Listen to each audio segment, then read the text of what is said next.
Morning बच्चों। कल वाला पॉइंट क्लियर है? कल कोई व्यवधान तो नहीं? तो कल आप लोगों ने उपनिवेशवाद देखा। अब उपनिवेशवाद में अभी मेरा कुछ चीजें बाकी है, तब हम आएंगे साम्राज्यवाद पर। मैंने क्या कहा कि उपनिवेशवाद की चीजों को नेपथ्य में, बैकग्राउंड में रखना पड़ेगा, क्योंकि वो डायरेक्ट नहीं जुड़ रहा है। साम्राज्यवाद आपको क्रोनोलॉजिकली डायरेक्ट जुड़ जाएगा, लेकिन दोनों को समग्रता से भी देखना जरूरी है। और एक जो मैंने कहा था कि आप settlement and non settlement colony देख लीजिए, तो उसको आप देख लीजिएगा, वो इस स्कीम में फिट नहीं बैठता, इससे थोड़ा अलग है। जैसे इंडोनेशिया को आपको अलग समझना पड़ेगा, जो डिस्कस कर लूंगा आपसे। वो जैसे उसमें एक होगा डच कल्चर सिस्टम, उस पर नजर रखनी पड़ेगी। डच कल्चर सिस्टम पर आपसे वो क्वेश्चन पूछ सकते हैं। साउथ अफ्रीका पर तो एक बार पूछा भी है, लेकिन आगे फिर साउथ अफ्रीका पर आपको एक खास टॉपिक आने वाला है, जिसको कहते हैं अपार्थाइड, रंग भेद की नीति। उस समय भी फिर साउथ अफ्रीका की चर्चा हो जाएगी। और ऑस्ट्रेलिया की चर्चा जो है यही है, कैसे ऑस्ट्रेलिया को कॉलोनाइज किया एक पिनल कॉलोनी के रूप में। और फिर आपका एक बच जाता है लैटिन अमेरिका। तो लैटिन अमेरिका कल भी तुमने देखा कि किस तरह से लैटिन अमेरिका को स्पेन ने कॉलोनाइज किया, बाकी देशों ने कॉलोनाइज किया। फिर लैटिन अमेरिका से उनकी अपेक्षा क्या थी, लैटिन अमेरिका पर इसका प्रभाव क्या पड़ा, वो कल भी तुम देख चुके हो। तो वो ऑलमोस्ट हो ही गया। चारों को मिलाकर आपको नहीं पूछ सकते, कभी भी यही पूछेंगे किसी एक के बारे में वो आपसे पूछ सकते हैं। तो आपका इसी उपनिवेशवाद साम्राज्यवाद वाले टॉपिक में खप जाएगा। अब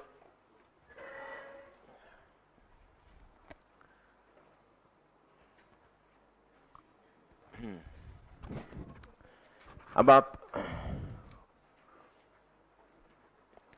कहां पर कल थे, कहां पर छोड़ा था, वहीं से आगे बढ़ जाते हैं। अच्छा, आज का क्वेश्चन क्या था, एक बार क्वेश्चन बोलिए तो।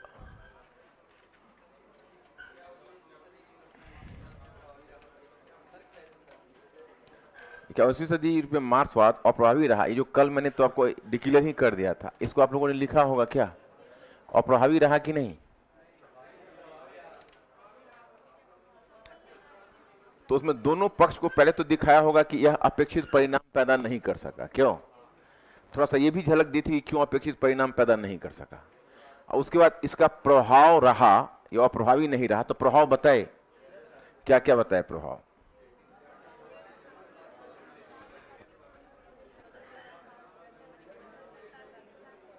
मैंने प्रभाव कुछ ध्यान में आ रहा था।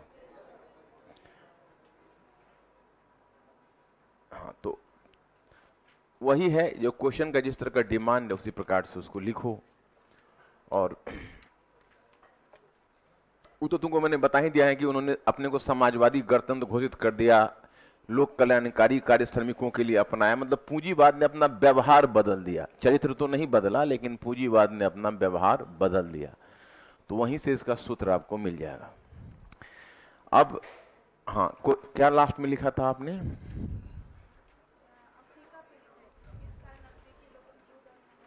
हाँ ठीक है, अब नीचे ब्रेक देकर लिखिए एशिया। हाँ हाँ, एशिया महाद्वीप।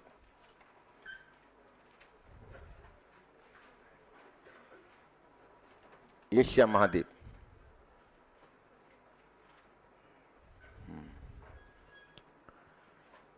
डैश देकर लिखिए। हाँ,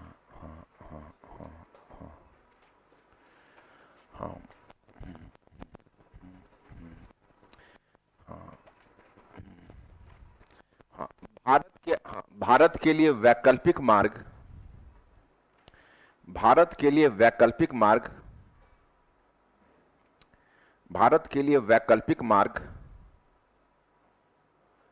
पुर्तगीज नामिक वास्को डिगामा के द्वारा खोजा गया था। पुर्तगीज नाविक वास्को डिगामा के लिए खोजा गया था। पुर्तगीज नाविक वास्को डिगामा के द्वारा खोजा गया था, खोजा गया था।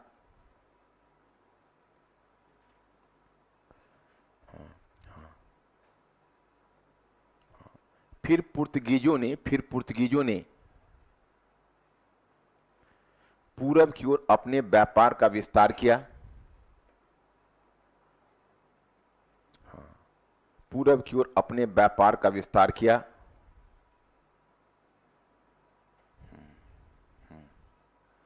भारत, श्रीलंका, दक्षिण पूर्व एशिया,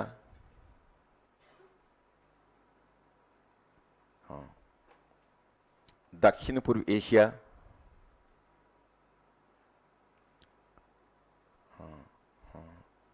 दक्षिण पूर्व एशिया आदि क्षेत्रों में उसने अपनी व्यापारिक फैक्ट्री, आदि क्षेत्रों में उसने अपनी व्यापारिक फैक्ट्री, आदि क्षेत्रों में उसने अपनी व्यापारिक फैक्ट्री स्थापित की। उसमें गोडाउन को ही फैक्ट्री कहा जाता था, है ना, स्थापित की। हाँ, साथ ही उसने अरब सागर, हिंद महासागर,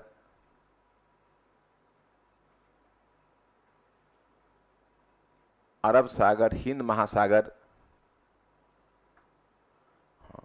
फारस की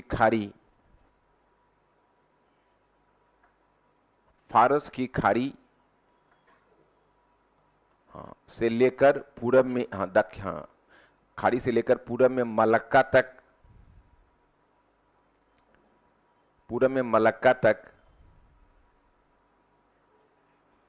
अपने साम्राज्य का विस्तार किया।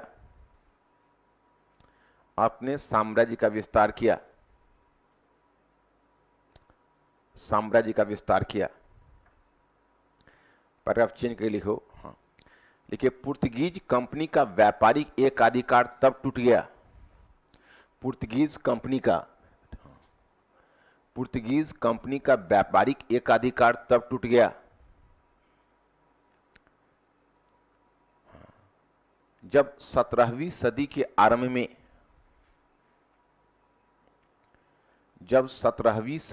आरंभ में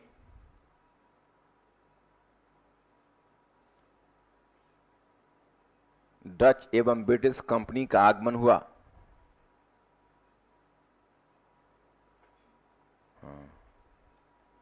डच एवं ब्रिटिश कंपनी का आगमन हुआ। फिर ओरमुज, भारत,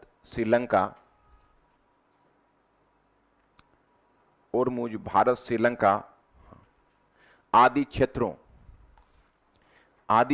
पर ब्रिटिश कंपनी ने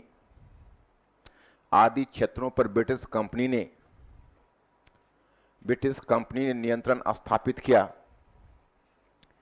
आदि क्षेत्रों पर ब्रिटिश कंपनी ने नियंत्रण स्थापित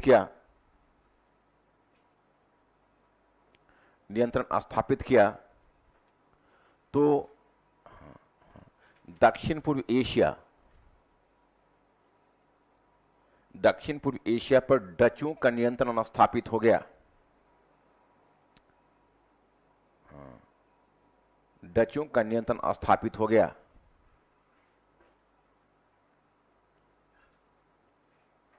इस प्रकार पुर्तगीजों ने अपना सामुद्रिक साम्राज्य खो दिया।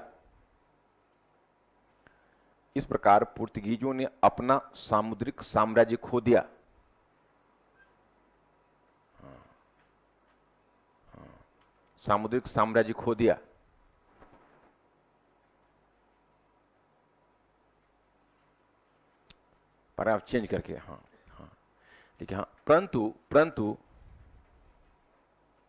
परंतु पश्चिमी कंपनियों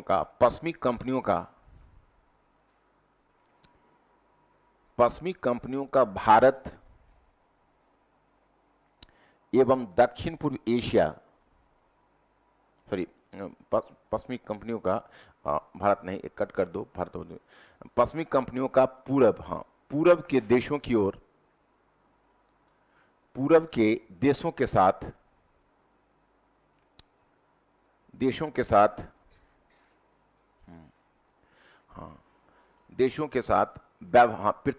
पृथक व्यवहार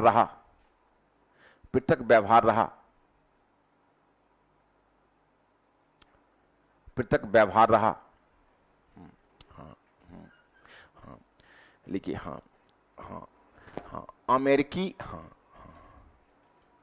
अमेरिकी महाद्वीप और अफ्रीका के विपरीत, अफ्रीकी महाद्वीप एवं अफ्रीका के विपरीत इन क्षेत्रों में संगठित साम्राज्य थे। अफ्रीका के विपरीत इन क्षेत्रों में इन क्षेत्रों में संगठित साम्राज्य थे, और संगठित साम्राज्य एवं राज्य थे, कर दो, संगठित साम्राज्य एवं राज्य थे, राज्य थे। हाँ। अतः यहां उनकी बल प्रयोग की नीति नहीं चल सकती थी, अतः यहां उनकी बल प्रयोग की नीति नहीं चल सकती थी, उनकी बल प्रयोग की नीति नहीं चल सकती थी।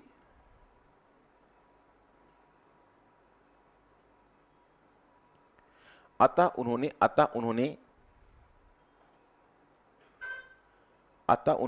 हाँ हाँ हाँ हाँ हाँ उन्होंने हाँ हाँ हाँ हाँ एक प्रतिवेदक समझते हो, मतलब जो रिक्वेस्ट करता हूं, एक प्रतिवेदक की भूमिका निभाते हुए, एक प्रतिवेदक की भूमिका निभाते हुए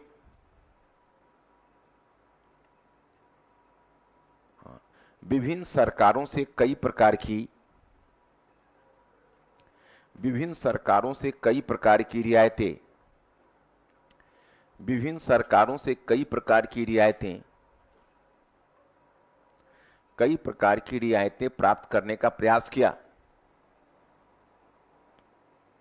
कई प्रकार की रियायतें प्राप्त करने का प्रयास किया,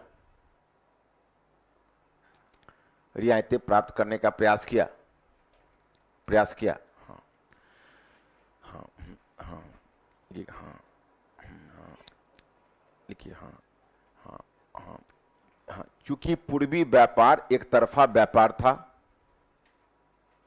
चूंकि पूर्वी व्यापार एक तरफा व्यापार था,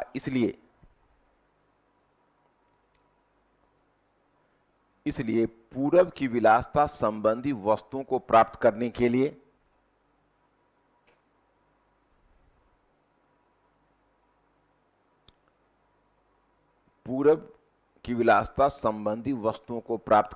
लिए इन कंपनियों को अमेरिका से प्राप्त चांदी, अमेरिका से प्राप्त कीमती धातु का उपयोग करना होता था, अमेरिका से प्राप्त कीमती धातु का उपयोग करना होता था।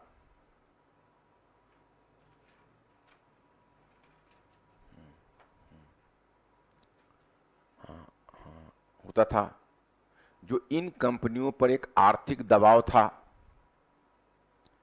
इन कंपनियों पर एक आर्थिक दबाव था,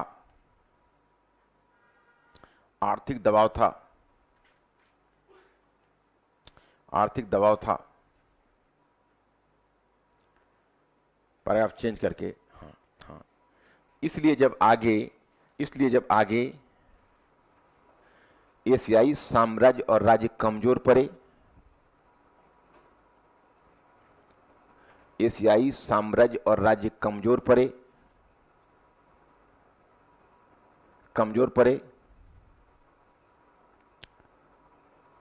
तो इन कंपनियों की राजनीतिक महत्वाकांक्षा जग गई,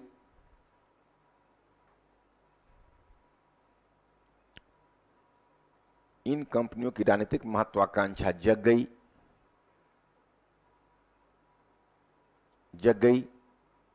और इन्होंने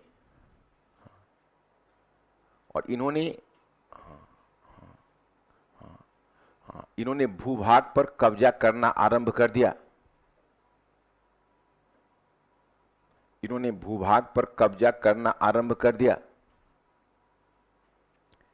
भूभाग पर कब्जा करना आरंभ कर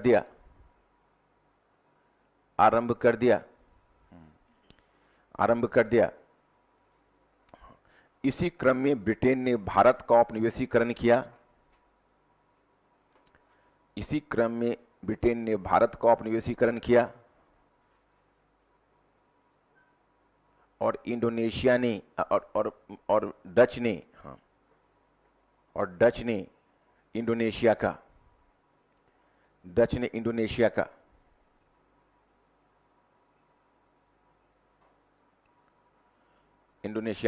कि हाँ अब ये कंपनियां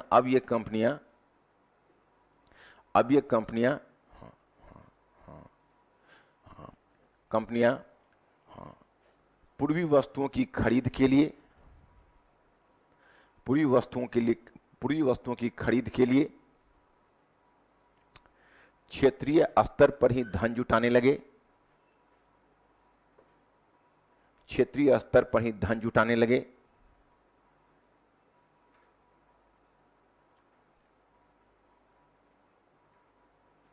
जुटाने लगे और कीमती धातुओं का आयात कम कर दिया, और कीमती धातुओं का आयात कम कर दिया, कम कर दिया, कम कर दिया। इस प्रकार पूरी व्यापारिक संरचना ही परिवर्तित हो गई। इस प्रकार पूरी व्यापारिक संरचना ही परिवर्तित हो गई। व्यापारिक संरचना ही परिवर्तित हो गई।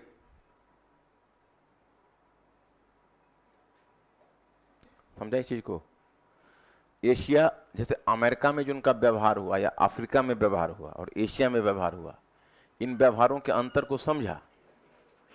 जैसे वहां संगठित राज्य और साम्राज्य नहीं था तो वहां उन्होंने लूटपाट मचाया, वहां के देसी लोगों को दबाया। लेकिन एशिया एक ऐसा महाद्वीप था जिसके पास अपार संसाधन थे और बड़े ताकतवर साम्राज्य और राज्य भी तो थे।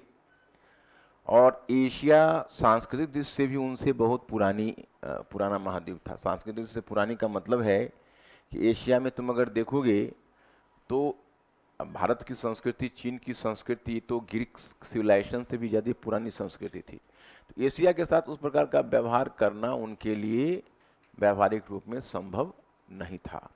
तो यहाँ पर वो प्रतिवेदक की भूमिका निभा गया, जैसे हाथ जोड़ कर आए और रियायत ली, और तब फिर जब आगे देखा कि जब स्थिति अब हमारे अनुकूल हो गई तब उन्होंने बल प्रयोग किया। और बल प्रयोग करके तब यहाँ से उनके लिए सबसे बड़ी समस्या थी कि यहाँ से वो पूरी वस्तुएं को प्राप्त करें तो कैसे करें। यही जगह देखो बच्चे है कि वर्ल्ड हिस्ट्री में मैंने पीछे आपको बताया था कि चीन भी तकनीकी दृष्टि से पश्चिम से पीछे नहीं था। चीन में बहुत सारे प्राचीन काल में बहुत सारे महत्वपूर्ण आविष्कार हुए थे जिसका लाभ पश्चिम ने भी लिया। जैसे कंपास है, जैसे आप देखते हो बारूद का, कार्टोग्राफी, मानचित्र, अच्छे प्रकार के नाव या जहाज। तो चीन, प्रतियोगिता परीक्षा, ये सब तो चीन की ही देन है ह्यूमन सिविलाइजेशन को। लेकिन चीन से पश्चिमी देश आगे निकल गए, इसकी कोई व्याख्या नहीं हो पाती सिवा इसके कि पश्चिमी देशों के, यानी यूरोपीय जो देश हैं, उनके खुद के संसाधन से तो नहीं होता, लेकिन उनको जो अमेरिकी महाद्वीप हाथ लगा, तो अमेरिकी महाद्वीप के अपार संसाधन का उपयोग करके उन्होंने पूर्वी व्यापार को जारी रखा। तो जितने बड़े पैमाने पर यहाँ से वो इंपोर्ट करते थे उसको फाइनेंस करने का उनके पास। अब देखो मैं यहाँ पर तुमको समझा रहा हूँ और तुमने लिखना शुरू कर दिया। दो कॉपी लौटाओ उसको। 20 बार मैंने इंस्ट्रक्शन दिया है कि जब मैं बोलने लगो तुम लोग उसके लिखने के लिए, तुम अपनी आदत से बाज क्यों नहीं आती हो? 2 लाइन छूट गया तो छोड़ दो उसको, लेकिन बात को समझा करो ना। जब एक बार समझा दिया तो कुछ वजह है ना, सुनना ज़्यादा इंपॉर्टेंट है। वही तुम लोग के लिए मिस हो जाता है। अरे देने के लिए तो मैंने बुकलेट में भी दिया है, लेकिन उसको तुम इंटरलाइज कर पाओगे जब तक क्लास में हमने नहीं करवाया। तो अगर हम लेक्चर देके बुकलेट से निकल गए होते तो आज विश्व इतिहास में तुम्हारा क्या हाल होता, ये बताओ। तो मुझे समझाना भी पड़ता है और नोट भी करवाना पड़ता है। नोट यहाँ पर सिंप्लीफाई करके करवाना पड़ता है। ये जो कॉपी है, ये कॉपी पर अगर तुमने कमांड कर लिया तो बहुत बड़ी चीज़ हो जाती है। इसमें हमको टाइम लगता है, पेन होता है, प्रेशर पड़ता है, लेकिन हम इस मेथड को छोड़ते नहीं हैं क्योंकि बहुत ट्राइड मेथड है ये। इसी मेथड के, और नहीं है तो तुम कहो तो एक ट्रेलर दिखाओ 2 ही दिन का, ज़्यादा नहीं। तुम लोग भी 3-4 टॉपिक हमें लेक्चर से लेने दो और हम पहले ही बुकलेट का पेज संख्या भी तुमको बता देंगे, और सब दोनों का फर्क हमें, तुम्हें भी पता चलेगा, हमें भी पता चलेगा। तुमको क्या मूड से है? कल कहाँ थे तुम क्या समझते हो कि तुम तो इतने हाई प्रोफाइल स्टूडेंट हो कि तुम जिस दिन नहीं आते हो पूरा क्लास लगता है जैसे तुम जो कल नहीं आए थे और आज बैठ के लेक्चर दे रहे हो और हर एक दिन पर गायब हो जाते हो, तो वो घर पर बैठे हो, क्लास में रहो रेगुलर। तो इसलिए थोड़ा टाइम भी लगता है बच्चे, तुम इस मेथड को छोड़ नहीं पाते। इसकी वजह ये जो है बहुत कारगर है। इसमें तुमको याद रहे, घर पर जाकर थोड़ा रिवाइज करोगे तो ये चीज़ अपना हो जाएगी। बुकलेट में खोजते रहोगे नहीं होगा। उसमें तुम्हारा वो अपना हो ही नहीं पाएगा। जब तक कलम उठती है ना तब फिर अपना। उसको तो इसमें थोड़ा सिंप्लीफाई करके तुमको नोट करवा देते हैं, और बुकलेट में इतना सिंप्लीफाई हम दे नहीं सकते ना, उसमें तो थोड़ा सा हमको एग्जॉस्टिव देना पड़ता है, तो उसको तुम सप्लीमेंट्री में इस्तेमाल करो, इसको मुख्य में इस्तेमाल करो। अब यहाँ पर तुम्हारा आइडिया क्लियर हो गया। अब देखो तुमको हम दूसरी तरफ ले चल रहे हैं, क्योंकि तुम लोग का एक शब्दावली है उपहार पद्धति, दूसरी शब्दावली का प्रयोग किया है मुक्त व्यापार, इन सबसे क्वेश्चन होते हैं। और उसके बाद फिर आता है साम्राज्यवाद। तो ये पहले हम उपहार प्रणाली और मुक्त व्यापार आप लोगों को बता दें। नीचे व्यक्त देकर लिखिए उपहार पद्धति। उपहार पद्धति, उपहार पद्धति।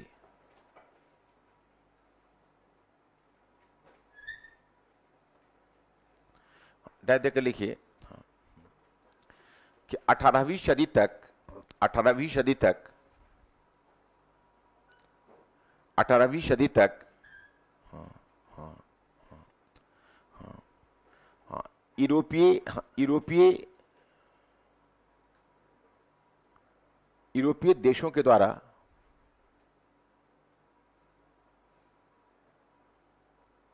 विश्व के अन्य क्षेत्रों से जो संसाधन प्राप्त किया जाता रहा,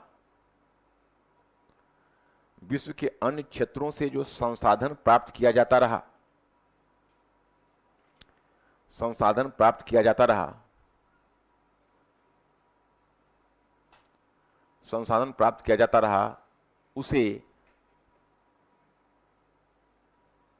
उसे उपहार पद्धति के नाम से जाना गया। उपहार पद्धति के नाम से जाना गया।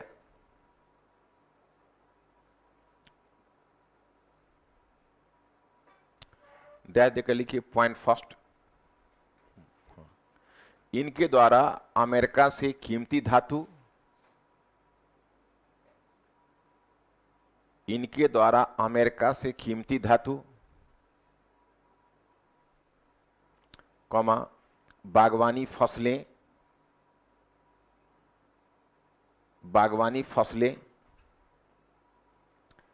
फिर कॉमा नहीं, हाँ तथा कर दो, कौन है, तथा अफ्रीका से दास सोना, काली मिर्च आदि प्राप्त की जाती रही, आदि प्राप्त की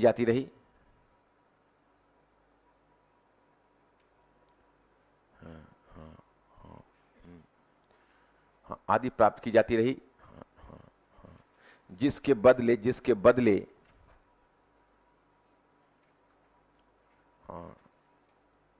उन्हें इन देशों को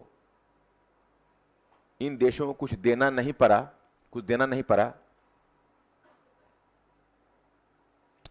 क्योंकि ये अफ्रीकी दासों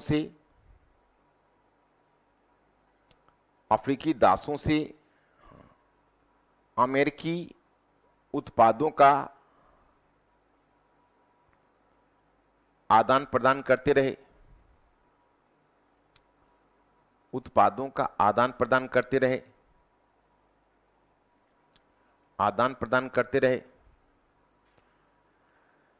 हम लोगों ने कल देखा था ना त्रिकोणात्मक व्यापार याद है?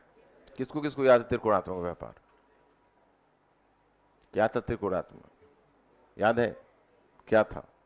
किसके बीच? बोलो, घबराओ नहीं। तो अब दास को वहां एक्सचेंज किया, वहां से वस्तु उठा कर ले आई, या अब उन्होंने पेरू बोलीविया में चांदी का खान खुद डेवलप किया, वहां से चांदी प्राप्त करते रहे। यूरोप को तो उसके बदले कुछ नहीं देना पड़ा, तो एक तरफा था ना, तो इसको उपहार बोलते थे। पॉइंट नंबर 2 लिखिए। हाँ, कि आरंभ में एशिया से प्राप्त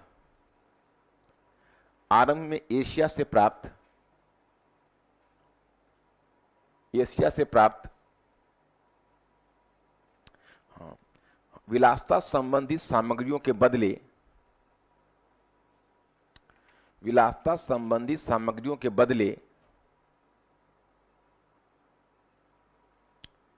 वो अमेरिका वे अमेरिका के कीमती धातु का उपयोग करते, अमेरिका के कीमती धातु का उपयोग करते,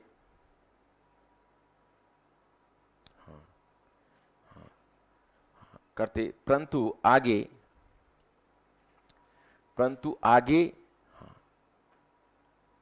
उनके द्वारा भूभाग पर कब्जा कर लिया गया, उनके द्वारा भूभाग पर कब्जा कर लिया गया और फिर वे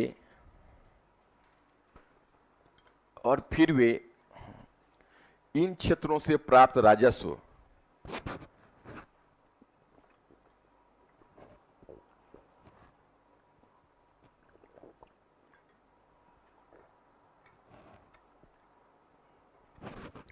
वे इन क्षेत्रों से प्राप्त राजस्व से ही राजस्व से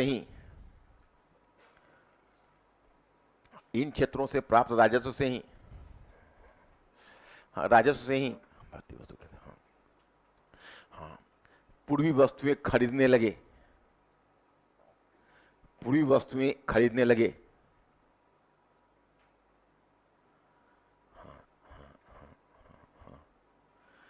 इन उपनिवेशों के संदर्भ में यह धन की निकासी थी। इन उपनिवेशों के संदर्भ में यह धन की निकासी थी। इन उपनिवेशों के संदर्भ में यह धन की निकासी थी, परंतु उनके लिए यह उपहार था। उनके लिए यह उपहार था। उनके लिए उपहार था। एक बात बताओ, इज दिस पॉइंट क्लियर? धन की निकासी, ड्रेन ऑफ वेल्थ जानते हो ना? अब यहाँ की वस्तुएं, यहाँ की रकम, और इन वस्तुओं से जब वो यहाँ के से जब इन वस्तुएं खरीदने लगेंगे तो वो क्या है? धन की निकासी। लेकिन उन्होंने धन की निकासी नहीं माना, क्या माना इसको? उपहार। That was a gift. कौन सा पॉइंट है ये? पॉइंट नंबर 3 लिखिए। अब लिखिए कि इन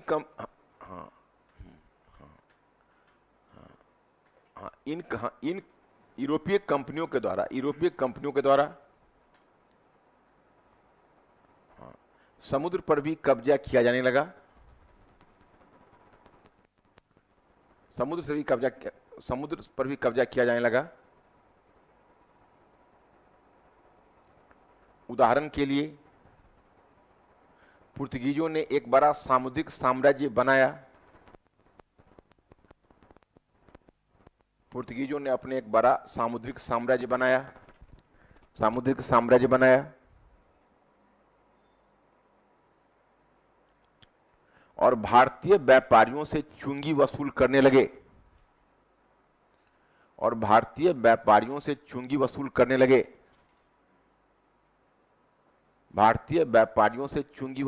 लगे।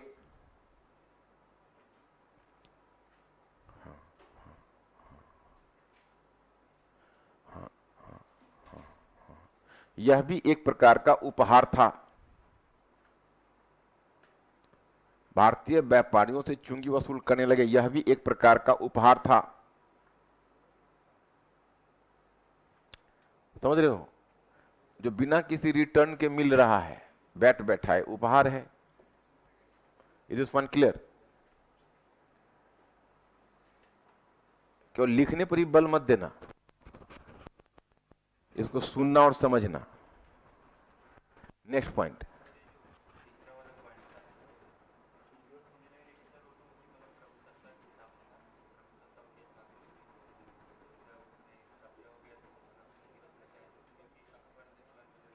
जब भूभाग पर कब्जा नहीं हुआ था तभी तो पुर्तगीजों ने चुंगी वसूल की।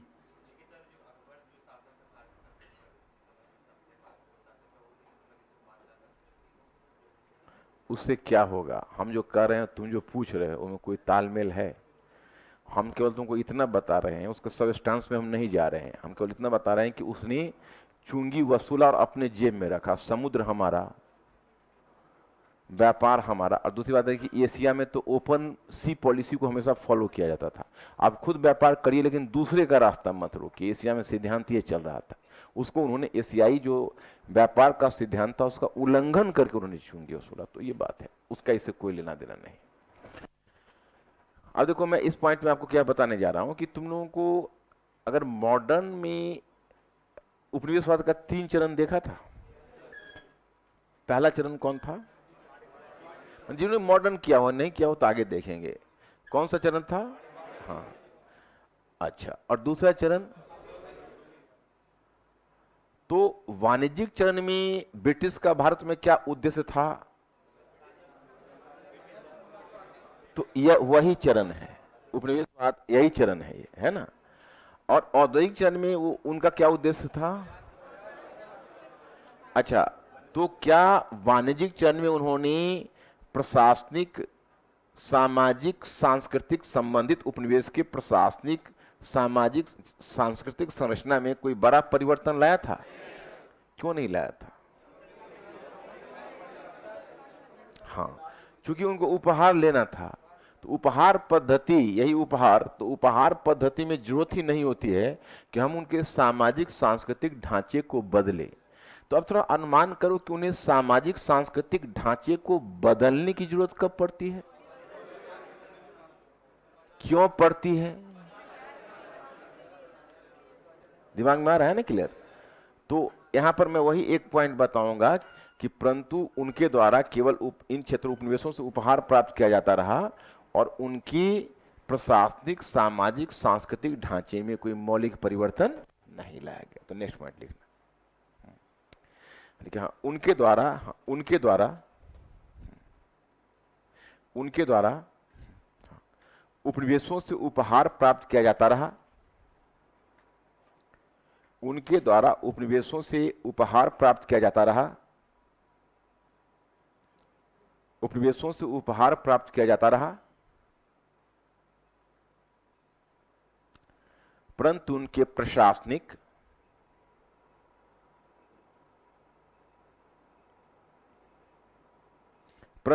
प्रशासनिक, सामाजिक एवं सांस्कृतिक ढांचे में, प्रशासनिक, सामाजिक एवं सांस्कृतिक ढांचे में कोई महत्वपूर्ण परिवर्तन नहीं लाया गया, कोई महत्वपूर्ण परिवर्तन नहीं लाया गया, कोई महत्वपूर्ण परिवर्तन नहीं लाया गया। Is this point clear? यह हो गया आपकी उपहार पद्धति। कितने पॉइंट हो गए? 4 में अगर तुम वर्स्ट केस 2 भूल भी जाओगे तो 2 तो लिख डालोगे ना। अब नीचे ब्रेक देकर लिखिए हेडिंग, सेंट्रल में हेडिंग देना, ये भी मेजर टॉपिक है। हाँ, मुक्त व्यापार, हाँ, मुक्त व्यापार की नीति, मुक्त व्यापार की नीति। अच्छा, आपको जो ऊपर हमने जो उपनिवेशवाद का अध्ययन किया है तो वो नीति कहीं ना कहीं वाणिज्यवाद की नीति से जुड़ी हुई है क्या? वाणिज्यवाद तुम लोगों को बताया था ना, ये वाणिज्यवाद होता क्या है? क्या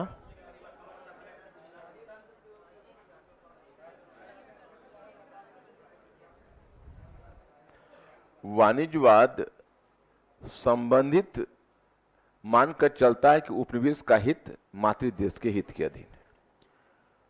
उसका एक पक्ष बुलियनवाद होता है, कीमती धातुओं का संग्रह। उपहार पद्धति में एक वो भी आना चाहिए था, बुलियनवाद मिस हो गया था। उपहार पद्धति जहां लिखा है 4 लिखा था ना, और तो उल्टा थोड़ा ऊपर ही आना चाहिए था उसको। तुम लोगों ने चौथाई छोड़ी होगी क्या? तो पॉइंट जहां तुमने 1 लिखा है तो बगल में वो क्वार्टर में आप दूसरा पॉइंट उसको बना लेना। जैसे 5 पॉइंट टोटल है ना, तो अब जो मैं कह रहा हूं उसी को दूसरा पॉइंट बना लेना और नीचे जितना पॉइंट है उसको एक एक बढ़ा लेना। तो दूसरा पॉइंट में लिख रहा हूं तो हाँ, लिखो, हाँ, हाँ, कि उनके द्वारा उपनिवेशों से उनके द्वारा उपनिवेशों से कीमती धातु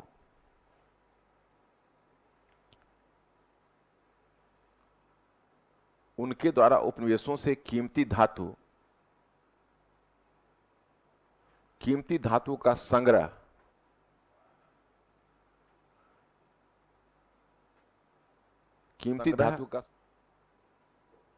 करने का भी प्रयास किया जाता। कीमती धातु का संग्रह करने का भी प्रयास किया जाता।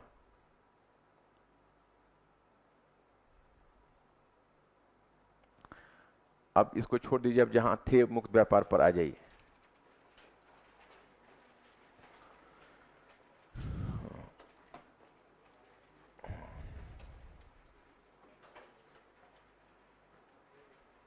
अब देखा इसको। अब एक चीज बताइए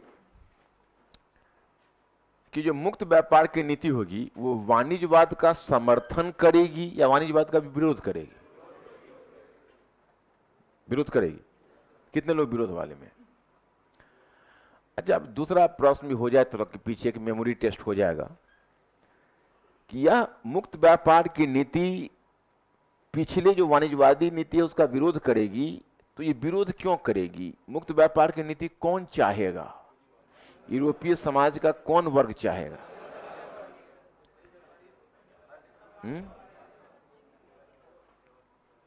मिडिल क्लास चाहेगा।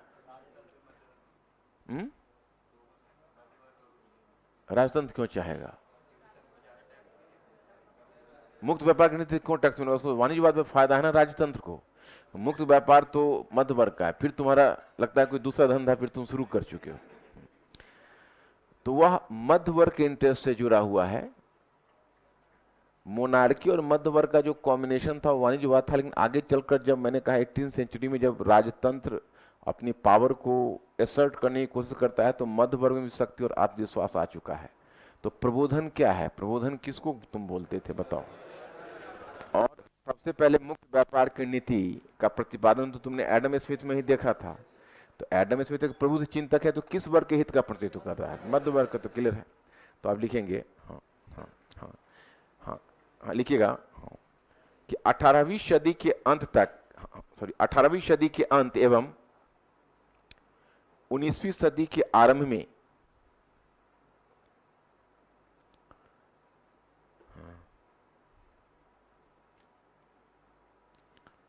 19वीं सदी के आरंभ में वाणिज्यवादी नीति पर आधारित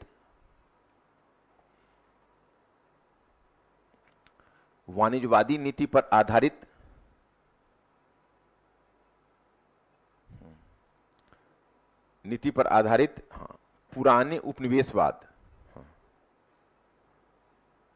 वाणिज्यवादी नीति पर आधारित पुराने उपनिवेशवाद को गहरा धक्का लगा। पुराने उपनिवेशवाद को गहरा धक्का लगा। हाँ हाँ हाँ इसके हाँ हाँ हाँ इसके लिए निम्नलिखित कारक उत्तरदायी थे।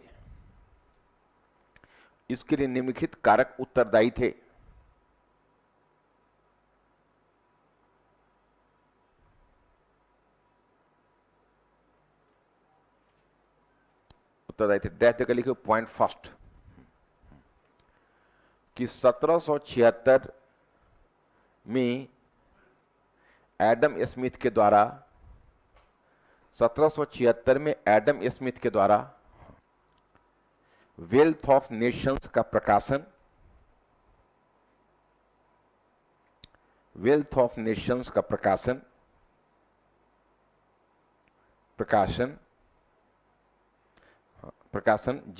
जिसमें वाणिज्यवादी नीति पर करारी चोट की गई,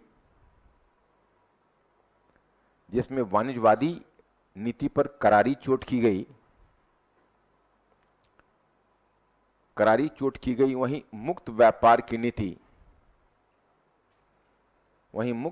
की नीति को प्रोत्साहन दिया गया। मुक्त व्यापार की नीति का समर्थन किया गया। मुक्त व्यापार की नीति का समर्थन किया गया।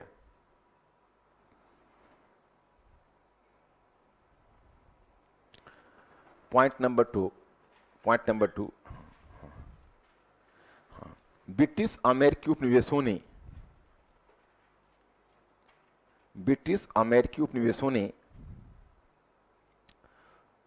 ने वाणिज्यवादी नीति का विरोध, वाणिज्यवादी नीति के विरुद्ध विद्रोह कर स्वतंत्रता हासिल कर ली। वाणिज्यवादी नीति के विरुद्ध विद्रोह कर स्वतंत्रता हासिल कर ली। ओके, पॉइंट 2 हुआ। हाँ, पॉइंट 3 लिखिए।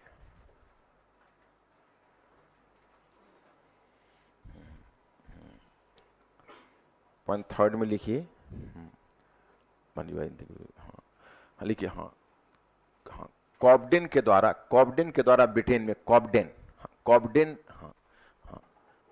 कॉबडेन के द्वारा ब्रिटेन में नाम है। तुम कॉबडेन कितनी बार चर्चा पीछे हो चुकी है, बुकलेट में दिया हुआ है कॉबडेन का नाम। तब तुम लोग एक शब्द हम पर ही डिपेंड करते हो, और तुम लोगों पर हम छोड़ते क्यों हैं? कहीं कहीं मुझे खुद लिखो। जब मैं उच्चारित करूं कॉबडेन, तो कॉबडेन का मतलब देखो, इतना तो तुम भी कर सकते हो ना। ब लिखना है, एक डॉ करके ए लिखकर नौ लिख देना। एक एक शब्द के लिए तुम हम पर डिपेंड करते हो।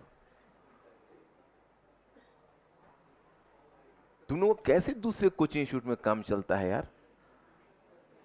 वो तो कुछ मैटर दे देते हैं, कुछ और पढ़ाते हैं, क्या कोई तालमेल नहीं होता कहीं कुछ। और तुम लोग को इतना सुविधा देते हैं, बुकलेट देते हैं। कॉबडेन देखो, मुक्त व्यापार मूवमेंट, उसमें ऑलरेडी बुकलेट में दिया हुआ है ना। बुकलेट उलट के पढ़ते हो न सिस्टमेटिकली। अब आज देखो ये समाप्त हो रहा है, तो तुमको वो डायग्राम से फिर लिंक करना पड़ेगा। अगर लिंक करोगे तभी तुमको ये प्रोफाइल ये हासिल हो पाएगा। अगर नहीं लिंक करोगे तो फिर स्लिप हो जाएगा तुमसे, और फिर क्रिटिकल थिंकिंग तुम्हारी डेवलप ही नहीं हुई, तो यूपीएससी के लायक का प्रिपरेशन नहीं होगा। इसलिए कोई बच्चा कहता है कि सर मैं हिस्ट्री, जैसे कि इंक्वायरी आते हैं ना, तो बच्चे कहते हैं कि सर बहुत गर्व से कहते हैं सर हिस्ट्री मेरा पढ़ा हुआ सब्जेक्ट है, ये मैं देख लेंगे सर हम पोस्ट। तो हम एक फीकी सी मुस्कुराते हैं कि आओ बच्चों पहले क्लास में, तब पता चलेगा कि तुमने जो हिस्ट्री पढ़ी है वो कितनी कारगर है तुम्हारी हिस्ट्री। वो हिस्ट्री से तुम यूपीएससी का एक क्वेश्चन नहीं लिख सकते जो यूनिवर्सिटी में तुमने पढ़ा हुआ है। और तो और छोड़ो, ड्यू वाले लड़के नहीं लिख सकते, तो तुम तो इलाहाबाद यूनिवर्सिटी और बनारस हिंदू यूनिवर्सिटी और पटना यूनिवर्सिटी की तो बात छोड़ो। क्योंकि उसका जो कुछ क्वेश्चन का यूपीएससी में कि क्वेश्चन को जब तक तुम समग्रता से नहीं, और वो आपको उपनिवेश पर थोड़ा पूछेंगे, क्योंकि उपनिवेश उस पके हुए फल की तरह है जो पेड़ में तब तक चिपके रहते जब तक पकते। उपनिवेश वो फल की तरह है जो पेड़ से तब तक चिपके रहते जब तक पकते नहीं। अब बच्चा क्लास में देखता है एमए पीएचडी, लेकिन फल कैसे पकेंगे? तो यूपीएससी का 2005 का एक क्वेश्चन है, उपनिवेश उन फलों की तरह है जो पेड़ से तब तक चिपके रहते जब तक पकते नहीं। अब ये चीज कहां से आई है? अब यहीं से ये क्वेश्चन का आंसर निकलेगा जो मैं आपको बता रहा हूं। लेकिन वो क्वेश्चन को जो ठीक से समझेगा इस परिप्रेक्ष्य को, वही इस क्वेश्चन का आंसर कर पाएगा। हम तुमको डिस्कस करेंगे, पता चलेगा तुमको। क्या लिखा है लाइन?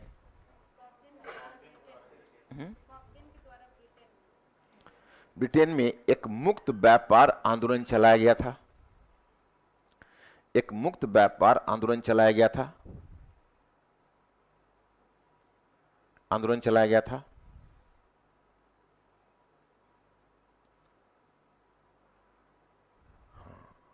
Next point. मुनरो सिद्धांत ने मुनरो डॉक्ट्रिन याद है? मुनरो सिद्धांत ने लैटिन अमेरिका में यूरोपीय शक्तियों, मुनरो सिद्धांत ने लैटिन अमेरिका में यूरोपीय शक्तियों की गतिविधियों पर अंकुश लगाया। मुनरो सिद्धांत ने लैटिन अमेरिका में यूरोपीय शक्तियों की गतिविधियों पर अंकुश लगाया। अंकुश लगाया, अंकुश लगाया। नेक्स्ट पॉइंट, हाँ, 19वीं सदी के आरंभ में, 19वीं सदी के आरंभ में, 19वीं सदी के आरंभ में साइमन बोलीवर के नेतृत्व में, साइमन बोलीवर के नेतृत्व में, नेतृत्व में लैटिन अमेरिका स्थित, लैटिन अमेरिका स्थित स्पेन के उपनिवेश स्वतंत्र हो गए। लैटिन अमेरिका स्थित स्पेन के उपनिवेश स्वतंत्र हो गए, स्पेन के उपनिवेश स्वतंत्र हो गए, उपनिवेश स्वतंत्र हो गए। अब देखो कैसे बदलाव आ रहा है। तो लैटिन अमेरिका स्थित स्पेन के उपनिवेश स्वतंत्र हो गए, ये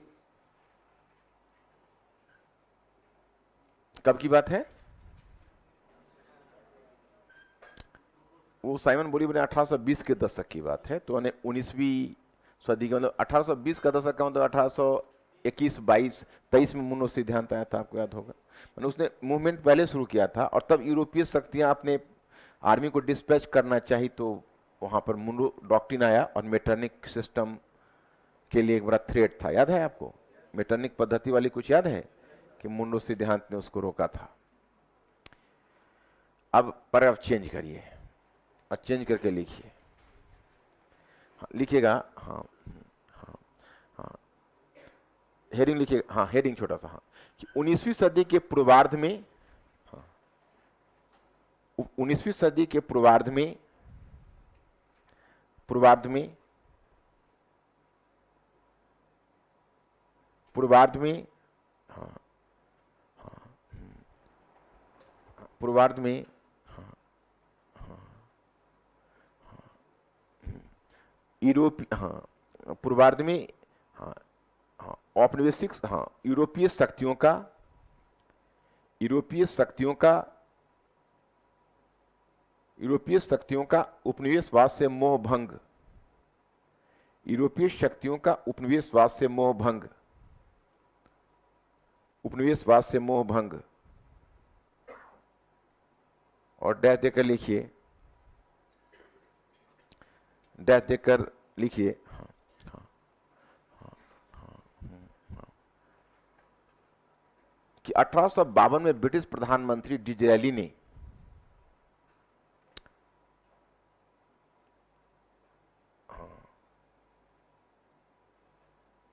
1852 में ब्रिटिश प्रधानमंत्री डिज़रायली ने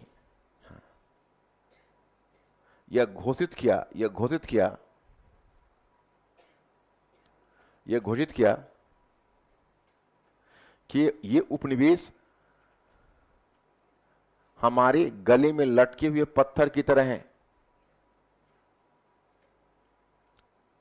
ये उपनिवेश हमारे गले में लटके हुए पत्थर की तरह हैं, हमारे गले में लटके हुए पत्थर की तरह हैं। लिखिए, हाँ लिखिए, हाँ, वस्तुतः, वस्तुतः, हाँ, वस्तुतः, हाँ हाँ हाँ, वस्तुतः, हाँ हाँ, हाँ हाँ हाँ, हाँ, उपनिवेशों को स्थापित करने में, उपनिवेशों को स्थापित करने में मातृदेश को निवेश करना होता, मातृदेश को निवेश करना होता, मातृदेश को निवेश करना होता।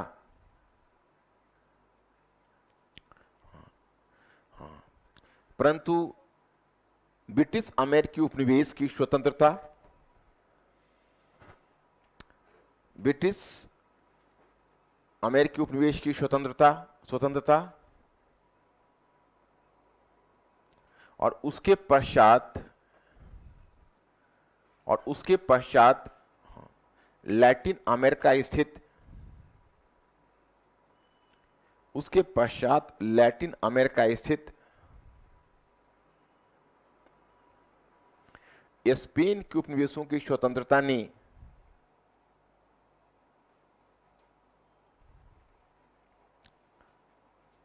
स्पेन के उपनिवेशों की स्वतंत्रता ने हाँ, सिद्ध कर दिया। हाँ, यह लगभग सिद्ध कर दिया, यह लगभग सिद्ध कर दिया कि यह लगभग सिद्ध कर दिया कि हाँ, कि उपनिवेश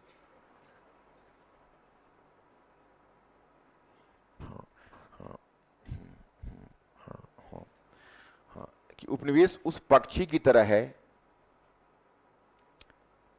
उपनिवेश उस पक्षी की तरह है जिन्हें हम इस उम्मीद से दाना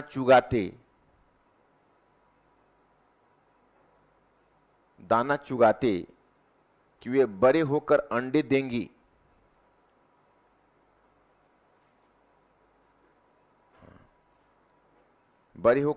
देगी, परंतु बड़े होने के पश्चात वह उड़ जाती,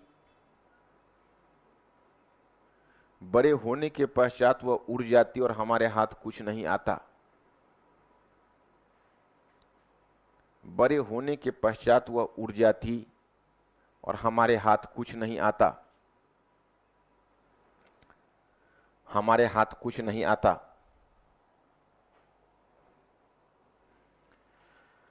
अब बात समझ में आई या नहीं?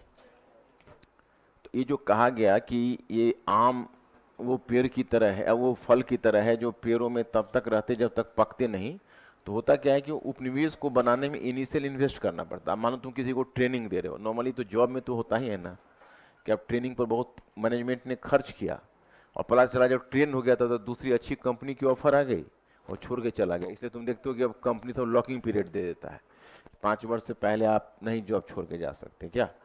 तो आपको इन्वेस्टमेंट करना पड़ता है ना, उसमें पता चला ट्रेन हुआ और फिर भाग गया। तो वही बात उपनिवेश के साथ हो गई कि वो पहले इनिशियली उसमें निवेश करते हैं, उसको ट्रेन करते हैं, लेकिन अब उन्हीं की संस्थाओं के संपर्क में उनमें राष्ट्रवाद की भावना आ जाती है और वो स्वतंत्र हो जाते हैं। इससे पहले अमेरिकी स्वतंत्रता से पहले इस तरह की घटना कभी विश्व में हुई नहीं थी। तो लोग समझते थे कोई नई उपनिवेश है वो अपनी बपौती है, लेकिन अब जब वो आजाद हो गए तो लगा कि यार ये रिलायबल जॉब नहीं है। तो अब वो जो मोह भंग की स्थिति आई है उस क्वेश्चन में उसी को दिखाता है। लेकिन वो क्वेश्चन को तुमने देखना, मैं अपने बुकलेट में दिया हूं, देखा है तुमने? तो वो क्वेश्चन में मैंने उसका जो अंतिम बिंदु है वो अलग करके दिया है। जैसे अगर हम वहीं पर छोड़ देते इसको तो हमारा लक्ष्य पूरा नहीं होता। हुआ क्या है कि यह मन स्थिति, इसको आप कहते हैं श्मशान वैराग्य। जैसे कोई अपने परिजन को जब पहली बार कोई श्मशान जाता है अपने परिजन के निकटस्थ व्यक्ति के संस्कार के लिए, तो उसमें बहुत गहरा मनोवैज्ञानिक प्रभाव पड़ता है।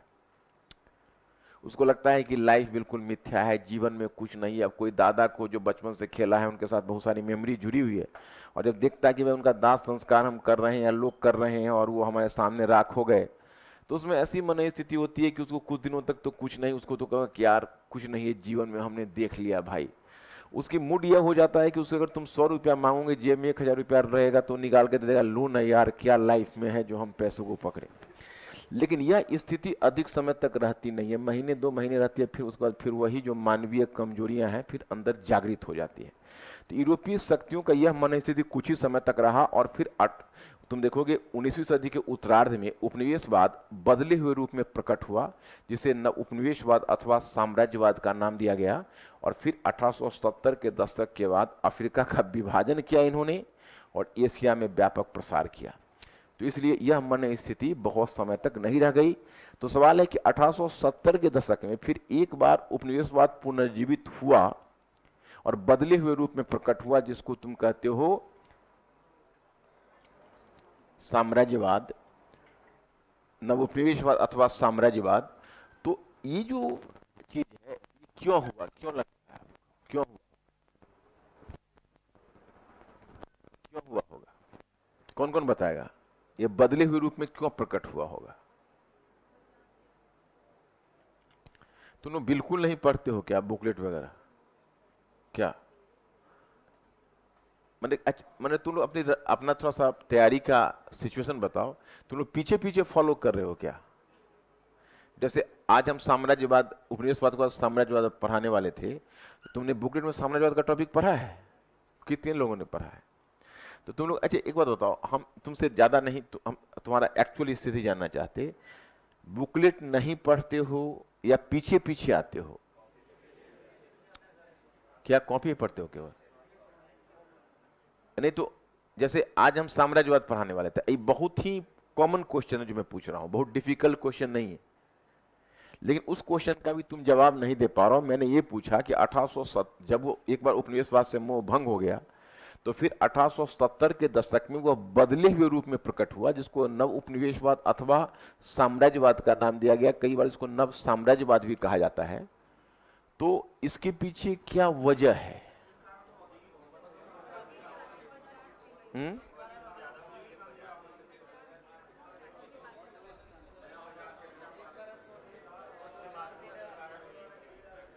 एक कारण औद्योगिक क्रांति, राइट, वेरी। और औद्योगिक क्रांति निश्चय ही एक प्रभावी कारण है, परंतु यही एकमात्र कारण नहीं। पूंजीपति, हाँ तो वही ना औद्योगिक क्रांति ने, पूंजीपति वक्त तो औद्योगिक क्रांति से ही पैदा होंगे ना। तो हम्म, हाँ हाँ, सही सही कर। तो कई फैक्टर हैं, जिसमें सबसे पहला फैक्टर औद्योगिक क्रांति थी, है ना। तो पैराग्राफ चेंज करो। हाँ, हाँ।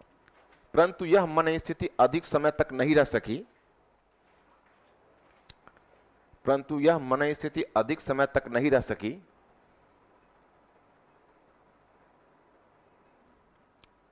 बल्कि 19वीं सदी के उत्तरार्ध में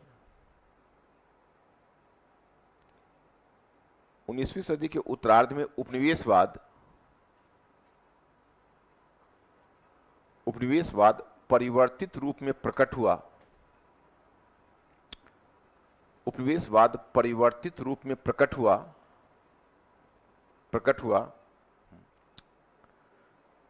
परिवर्तित रूप में प्रकट हुआ। इसे नव उपनिवेशवाद अथवा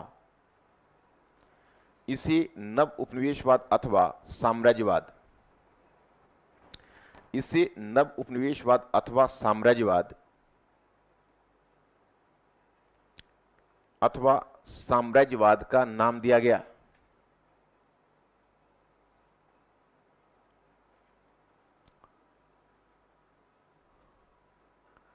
इसे नव उपनिवेशवाद अथवा साम्राज्यवाद का नाम दिया गया। Is this point clear? इसे नव उपनिवेशवाद अथवा साम्राज्यवाद का नाम दिया गया।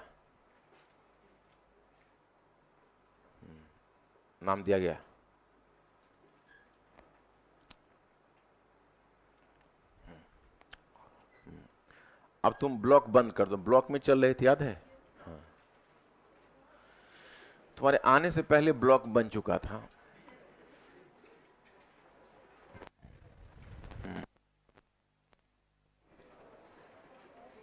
तो कुल मिलाकर तुम आज व्यक्ति की मैयत में आए हो जिसका बर्थडे पहले मनाया जा चुका है ना। तो इसलिए ब्लॉक खींच लो उसको। ब्लॉक खींचा तुम लोगों ने। अब हम लोग आएंगे नव उपनिवेशवाद अथवा साम्राज्यवाद पर। यहां से तुम्हारा क्रोनोलॉजिकली जुड़ेगा। पीछे जो था वो पीछे की चीजें थी, लेकिन अब सिलेबस में तो दोनों है, तो दोनों को देना पड़ेगा। और इसके अलावा settlement and non settlement colony तुमको बुकलेट से देखना पड़ेगा, समझ रहे हो ना। वो आपको वहां से देखना, वो हम डिस्कस कर लेंगे, लेकिन वहां से देखना पड़ेगा। अब यहां पर पैराग्राफ चेंज करके लिखिए। हाँ, हेडिंग दीजिएगा नव उपनिवेशवाद अथवा साम्राज्यवाद। हेडिंग नव उपनिवेशवाद अथवा साम्राज्यवाद।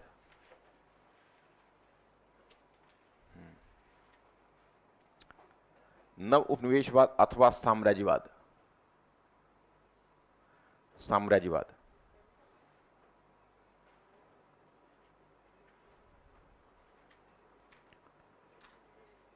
अब आप यहां पर नीचे लिखिए। लिखिए हाँ, लिखिए हाँ, इसे प्रेरित करने वाले कारकों के संबंध में, इसे प्रेरित करने वाले कारकों के संबंध में मतभेद है। इसे प्रेरित करने वाले कारकों के संबंध में मतभेद है।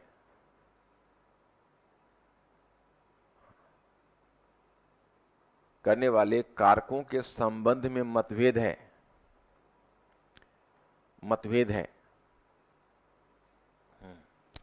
हाँ, मतभेद है। हाँ, लिखिए हाँ, हाँ, लिखिए Hobson, Hobson, Hobson, Hobson, लेलिन, लेलिन, लेलिन, Hobson, लेलिन, पूजा, हाँ, हाँ, हॉब्सन, लेलिन, आप रोजा लग्जेमबर्ग,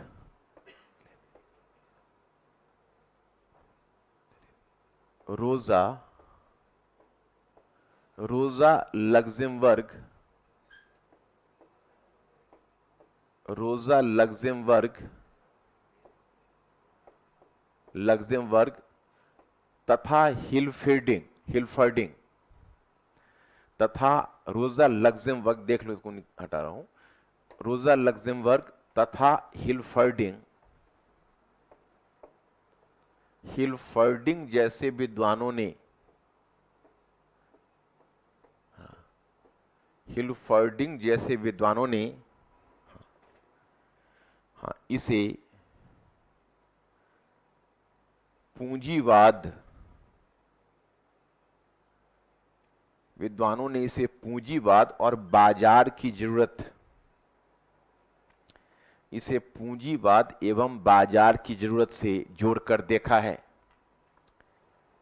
इसे पूंजीवाद और बाजार की जरूरत से जोड़कर देखा है, बाजार की जरूरत से जोड़कर देखा है। Is this one clear? देखो सबसे पहले इस पर स्टडी किया है, मेरे बुकलेट में थोड़ा देख लेना, तुम पीछे से भी फॉलो करते होगे तो वहां पर पहुंचना कोशिश करना। जैसे सबसे पहले इसमें हॉब्सन ने एक विचार दिया था, उसने लिखा इंपीरियलिज्म अ स्टडी। उसमें उसने कहा कि ये जो पूंजी साम्राज्यवाद का वास्तविक नियंत्रक पूंजीवाद है। उसका कहना है, जो पीछे मैंने तुमको बताया हुआ है, एक अंडर कंजम्पशन, अंडर कंजम्पशन का मतलब ये हुआ, या ओवर प्रोडक्शन, अतिरिक्त उत्पादन। हमने तुमको बताया ये इस बात को हॉब्सन ने इस बात को उद्घाटित किया। उसने कहा कि होता यह है कि जो पूंजीवाद है उसका बल अधिक मुनाफा पर होता है, तो पूंजीपति अधिक मुनाफा कमाने के उत्साह में अपने श्रमिकों का तनख्वाह काटते हैं, तो उसे उनका आंतरिक बाजार सिमटता चला जाता है। क्योंकि आंतरिक बाजार सिमट जाता है तो उनको तो अब एक ही उपाय है कि भाई या तो आप उत्पादन में कटौती कर लीजिए मांग को देखते हुए, जो वो करेंगे नहीं, क्योंकि उनका तो अब नारा ही है मुनाफा, मुनाफा और अधिक मुनाफा। अगर मांग में कटौती कर लेंगे तो फिर मुनाफा कैसे मिलेगा? तो वो मांग में कटौती को बर्दाश्त नहीं कर सकते। तो उसमें क्या होता है कि वो मांग में कटौती तो वो क्या करते हैं कि उत्पादन को जारी रखते हैं, तो एक इम्बैलेंस आ जाता है, इम्बैलेंस आ जाता है। इम्बैलेंस का मतलब ये हुआ कि अब उत्पादन ज्यादा हो गया और खपत कम, तो वो उस कमी को पूरा करने के लिए अन्य दूसरे के बाजार में घुस जाते हैं। तो दूसरे के बाजार में घुसते हैं तो उसी से साम्राज्यवाद आता है। समझ रहे हो ना? तो यहां तक तो हॉब्सन का विचार तुम लोग समझ गए होगे, लेकिन वो जो एक सोल्यूशन बताता है उसे लेनिन उसे एग्री नहीं करेगा। हॉब्सन सोल्यूशन यह बताता है कि इसका समाधान यही है कि सरकार आर्थिक पुनर्वितरण कर दे। इकोनॉमिक रिडिस्ट्रीब्यूशन अगर सरकार कर देती है तो फिर यह समस्या स्वयं सुलझ जाएगी। अब आप में से कितने लोग आर्थिक पुनर्वितरण शब्द का मतलब समझते हो? जरा हाथ उठाना। आर्थिक पुनर्वितरण में होता क्या है?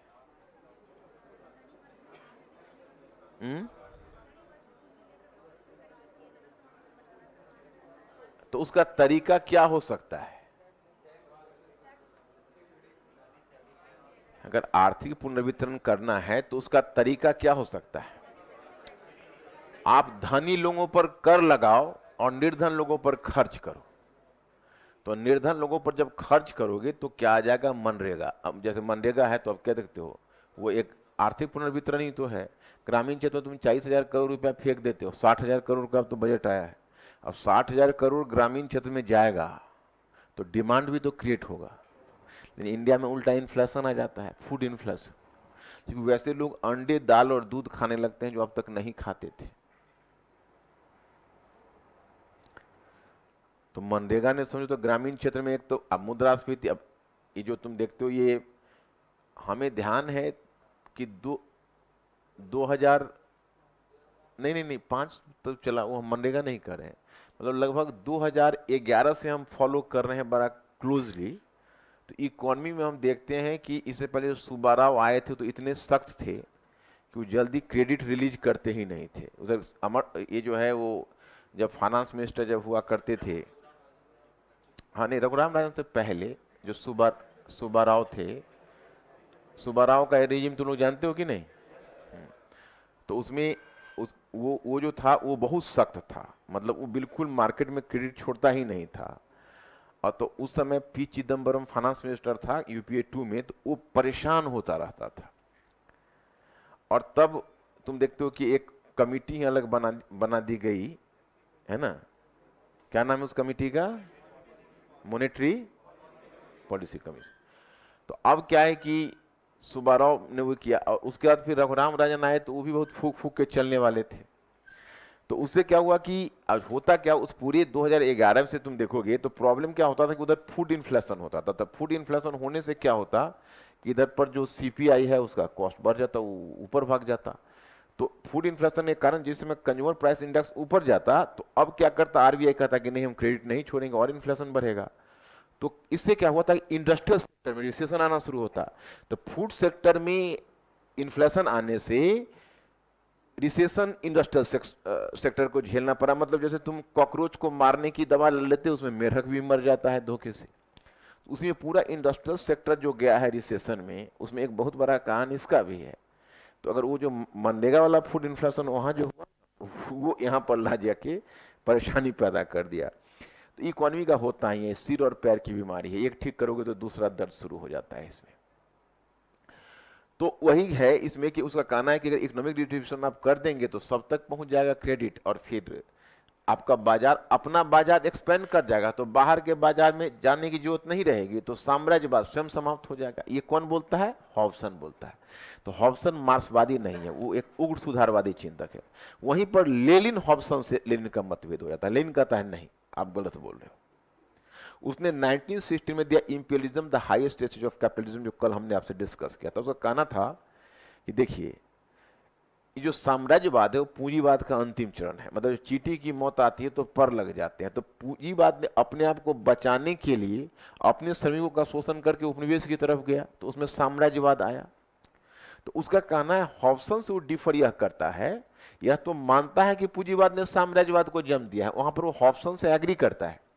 परंतु हॉब्सन से लेनिन का मतभेद इस बात पर है कि हॉब्सन कहता है कि इसका समाधान है, लेनिन कहता है कि इसका एकमात्र समाधान है पूंजीवाद की समाप्ति। पूंजीवाद जब तक मरेगा नहीं तब तक सुधरेगा नहीं। तुम आर्थिक पुनर्वितरण की बात आप करते हो, कौन करेगा आर्थिक पुनर्वितरण? इन्हीं पूंजीपतियों की सरकार करेगी।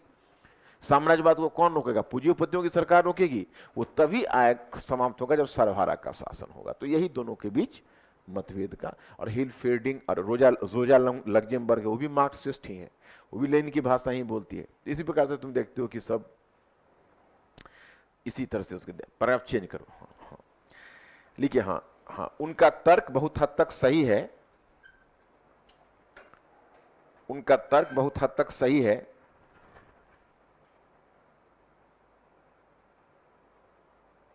हाँ, सही है। हाँ, हाँ, हाँ, कि औद्योगिक क्रांति ने निश्चय ही, औद्योगिक क्रांति ने निश्चय ही, औद्योगिक क्रांति ने निश्चय ही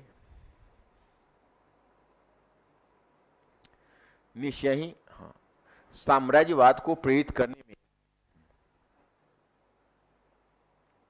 औद्योगिक क्रांति ने निश्चय ही साम्राज्यवाद को प्रेरित करने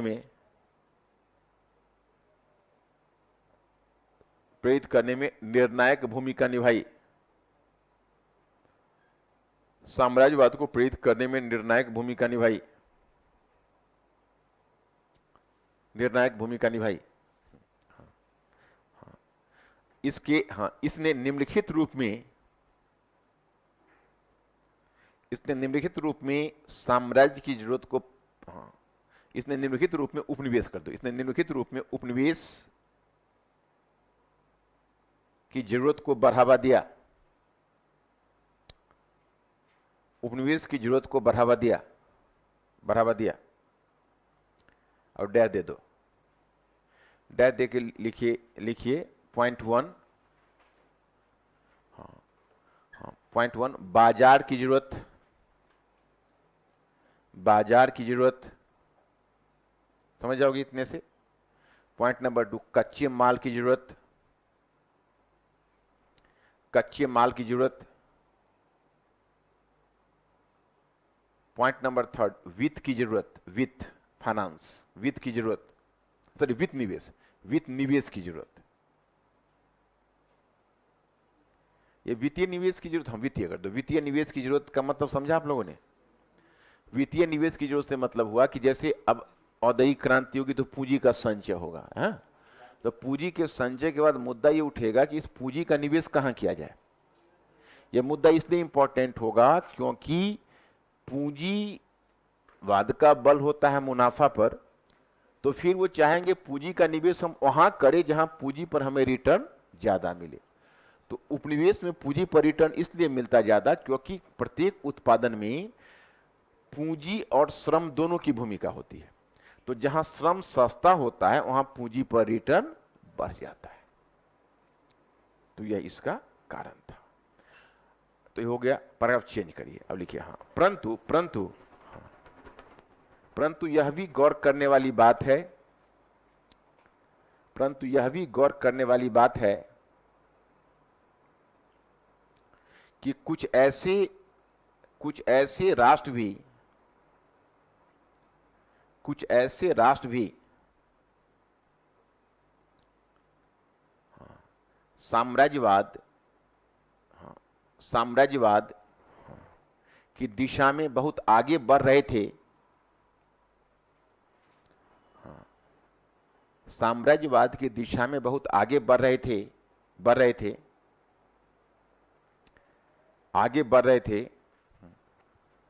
थे जो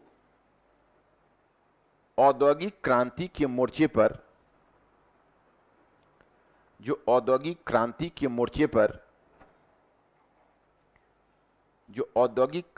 मोर्चे पर अपेक्षाकृत पिछड़े हुए थे। औद्योगिक क्रांति के मोर्चे पर अपेक्षाकृत पिछड़े हुए थे। औद्योगिक क्रांति के मोर्चे पर अपेक्षाकृत पिछड़े हुए थे। यहां हम फ्रांस का उदाहरण ले सकते हैं। यहां हम फ्रांस का उदाहरण ले सकते हैं।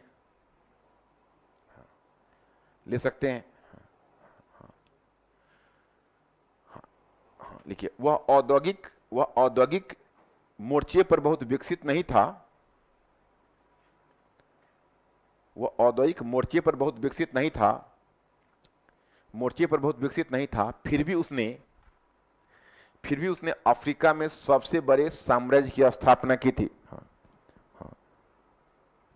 फिर भी उसने अफ्रीका में सबसे बड़े साम्राज्य की स्थापना की थी।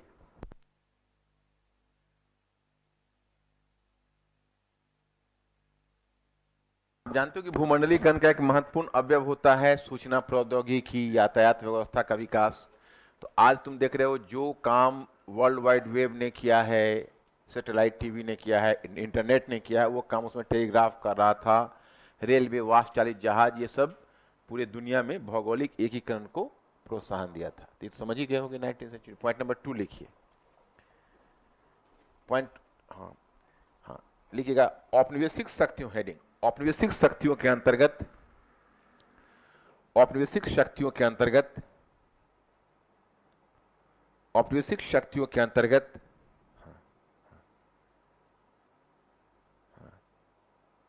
एक वैश्विक अर्थव्यवस्था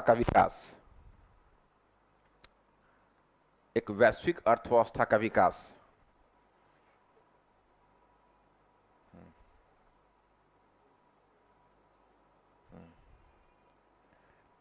ध्यान देकर लिखिएगा कि विश्व के अधिकतर भागों का विश्व के अधिकतर भागों का विश्व के अधिकतर भागों का विश्व के अधिकतर भागों का औपनिवेशीकरण हो चुका था। विश्व के अधिकतर भागों का औपनिवेशीकरण हो चुका था। औपनिवेशीकरण हो चुका था तथा तथा यूरोप की 5-6 महत्वपूर्ण शक्तियां यूरोप की विश्व की कर दो, पश्चिम की कर दो, सॉरी, पश्चिम की 5-6 महत्वपूर्ण शक्तियां संपूर्ण विश्व अर्थव्यवस्था को चला रही थी। संपूर्ण विश्व अर्थव्यवस्था को चला रही थी। ये शक्तियां थी ब्रिटेन, फ्रांस। ये शक्तियां थी ब्रिटेन, फ्रांस,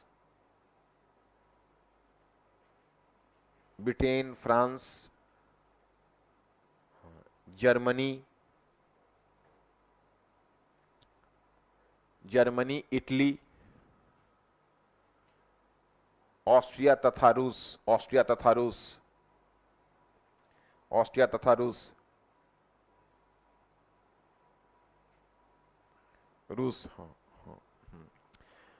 देखिए इन्हीं शक्तियों के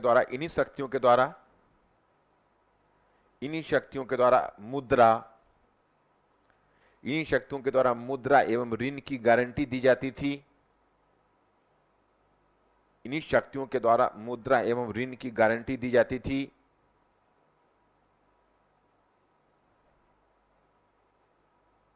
ब्रैकेट डालो तो ब्रैकेट जो वर्तमान में क्रमशः IMF और विश्व बैंक कर रहे हैं। जो वर्तमान में क्रमशः IMF और विश्व बैंक कर रहे हैं। विश्व बैंक कर रहे हैं। देखो जैसे यहां पर मैंने टर्म का प्रयोग किया कि मुद्रा और ऋण की गारंटी दी जाती है, तो मुद्रा का मतलब है कि अभी मैं बताऊंगा आपको, उसमें स्वर्णमान गोल्ड स्टैंडर्ड कायम था। तो गोल्ड स्टैंडर्ड में क्या होता था कि 2 कंट्री की जो मुद्रा थी वो गोल्ड से जुड़ी हुई थी। तो अब गोल्ड से जुड़ी हुई थी तो अब पूरी अंतर्राष्ट्रीय अर्थव्यवस्था का संचालन गोल्ड के आधार पर हो रहा था। लेकिन स्वर्णमान पर अर्थव्यवस्था तभी चल सकती थी जब कोई उसका गारंटर हो, तभी तो अंतर्राष्ट्रीय व्यापार चलेगा। तो अंतर्राष्ट्रीय व्यापार की गारंटी था। फिर अगर एक देश दूसरे कंट्री से ऋण लिया तो आज वो काम वर्ल्ड बैंक करता है। जो एक कंट्री डायरेक्टली दूसरे कंट्री को ऋण देगा, अगर फॉरफिटेड कर जाएगा ऋण तो उसके लिए वॉर तो नहीं करेगा। तो उसमें वर्ल्ड बैंक के पास अपना पैसा नहीं होता है। वर्ल्ड बैंक करता है कि एक देश से पैसा लेकर दूसरे देश को गारंटी देके दिलवाता है। तो वह काम पहले ये पश्चिमी शक्तियां करती थी। जैसे तुर्की ने, ऑटोमन साम्राज्य ने बहुत सारा ऋण लिया था, फिर ऋण देने से मना कर दिया था। तो यूरोपीय शक्तियां ने उनको जबरन वसूली की थी ऋण की मिलकर। तो इसी तरह से वो अंतर्राष्ट्रीय व्यवस्था को चलाते थे। तो ये इनका भूमिका रहती थी। नेक्स्ट पॉइंट लिखना लिखिए स्वर्णमान के आधार पर गोल्ड स्टैंडर्ड कहते हैं। स्वर्णमान को ब्रैकेट में गोल्ड स्टैंडर्ड लिख लो। स्वर्णमान के आधार पर मुद्रा का संचालन। स्वर्णमान के आधार पर मुद्रा का संचालन। स्वर्णमान के आधार पर यानी गोल्ड स्टैंडर्ड के आधार पर मुद्रा का संचालन। स्टैंडर्ड के आधार पर मुद्रा का संचालन। स्वर्णमान के आधार पर मुद्रा का संचालन। अब डैश दीजिएगा, डैश देकर लिखिएगा कि महत्वपूर्ण राष्ट्रों की मुद्रा स्वर्णमान पर आधारित थी। स्वर्णमान पर आधारित होती थी।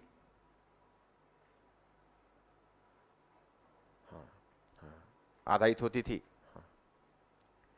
अर्थात प्रत्येक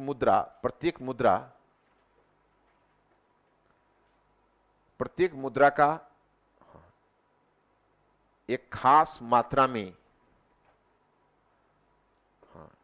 प्रत्येक मुद्रा का एक खास मात्रा में स्वर्ण की मात्रा,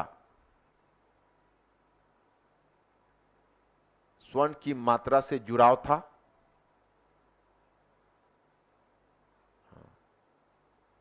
स्वर्ण की मात्रा से जुड़ाव था, स्वर्ण की मात्रा से जुड़ाव था। हाँ, इससे इससे इससे एक देश से दूसरे, इससे एक राष्ट्र में एक राष्ट्र से दूसरे राष्ट्र, एक राष्ट्र से दूसरे राष्ट्र में मुद्रा का आदान प्रदान आसान हो गया। दूसरे राष्ट्र में मुद्रा का आदान प्रदान आसान हो गया था। मुद्रा का आदान प्रदान आसान हो गया था, आसान हो गया था। ये बात मैं आपको ये समझाना चाहता कि जैसे देखो, एक लाइन और लिख लो कि जो भूमिका अभी डॉलर निभाती है, जो भूमिका बाद में कर दो, बाद में डॉलर जो भूमिका बाद में डॉलर के द्वारा निभाई गई, जो भूमिका बाद में डॉलर के द्वारा निभाई गई, वह पहले स्वर्ण मान करती थी। डॉलर के द्वारा निभाई गई, वो पहले स्वर्ण मान करती थी, निभाई गई, वह पहले स्वर्ण मान करती थी, यानी गोल्ड स्टैंडर्ड। अब देखिए यहां पर हम थोड़ा आपसे एक चीज डिस्कस करना चाहेंगे, बड़ा आसान सा है, लेकिन आसान सा तो है कोड इकोनॉमिक, मतलब कॉम्प्लीमेंटली अलर्ट होना पड़ेगा, तो सर्वर दोनों को हिलाना पड़ेगा, तब जाके इसको टाइट हो जाओ। टाइट हो, क्या टाइट हो गए? जैसे देखो, इसका एक्सचेंज ऐसे होता था, जैसे मान लो ये एक कंट्री है, ओके, और एक कंट्री ने अपने मुद्रा चुना डॉलर को, और उसने फिक्स किया कि मेरा $1 5 ग्रेन गोल्ड का होगा, ओके। तो उसने डॉलर को चुना और डॉलर को उसने फिक्स किया कि 5 ग्रेन गोल्ड, ओके। अब बी कंट्री ने अपना मुद्रा चुन लिया पाउंड को, यानी पाउंड को, उसने अपना मुद्रा पाउंड को चुन लिया, और उसने 1 पाउंड का फिक्स किया 20 ग्रेन, 20 ग्रेन का उसने 1 पाउंड, 20 ग्रेन गोल्ड का 1 पाउंड फिक्स किया। तो उसका सीधा एक्सचेंज हो गया कि अगर पाउंड और डॉलर में लेन देन होगा तो $4 1 पाउंड के बराबर हो जाएगा। समझ में आ गया कि नहीं?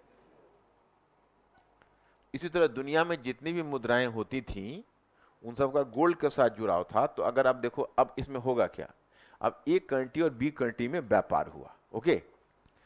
तो व्यापार में तो संतुलन हमेशा नहीं होता है, कोई एक सरप्लस में रहेगा, दूसरा घाटे में। तो माना कि बी कंट्री ने एक कंट्री को ज्यादा निर्यात किया और बी कंट्री का ट्रेड सरप्लस आ गया 1 लाख पाउंड।